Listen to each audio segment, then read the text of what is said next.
Is the Scotchgard Suede and Nubuck Protector a complete fail? It was based on the test we did. Watch, let us know what you think. Maybe you have another opinion.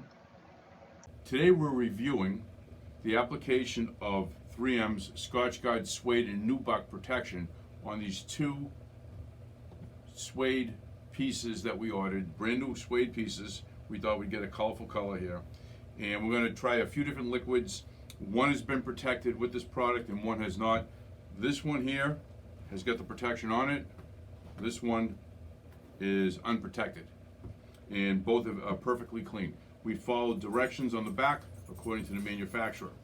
And the first thing we noticed after applying two coats is you'll see the back, how the protector bled through and made the black blotchy. This is not steel damp, it's completely dry, and we didn't particularly care for that. And it did change the color of the piece slightly.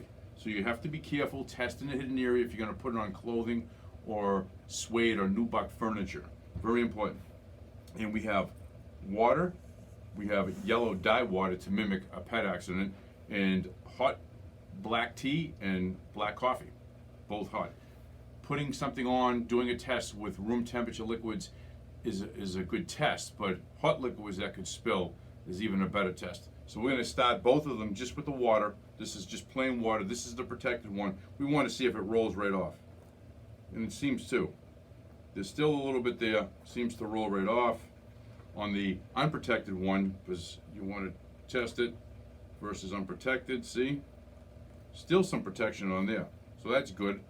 But it seems like more water rolled off here. We're going to go with some hot coffee. Now this is the protected one again with some hot coffee. Not much protection. You see how the heat, and this is the one that's unprotected. To me, very similar. The hotter the liquid, the easier it is to penetrate that increased surface tension. What this product does, it increases the surface tension on any fiber. This one happens to be designed for suede and nubuck. That surface tension holds liquids above it. But heat or high alkaline products, whether cleaning products or something like a pet urine, can penetrate that product. So you still have to be careful. Something with yellow dye we'll try, mimicking body fluids, pretty good repellent on the protected, actually pretty good on the unprotected as well. And you'll see, let's try some of the tea. Again, hot tea, hot liquid,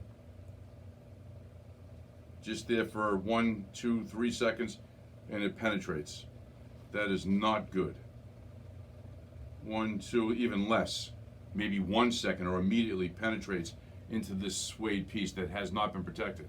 So my conclusion on this is this product does give you some protection against room temperature liquids, maybe plain water, might even make the suede easier to clean when it's been in use for a while and it's got body oils and maybe lotions on from people sitting on the sofa or your upholstery or even clothing.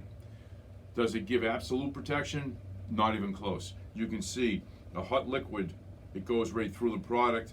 It's a little bit worse for the unprotected, so you do get some protection. You have to determine if that's enough for you. But make sure, follow the directions on the back and test it in a hidden area on whatever you're putting in, because you don't want the blotchiness on the underside or to change the look of the top piece. Questions or comments, leave them below. We appreciate you watching. If you'd like to see more about this, we'd really appreciate you hitting that subscribe button, the little bell next to it, and you'll be notified next time we upload. Thanks again. Don't forget, before you go, hit that subscribe button. We really appreciate it.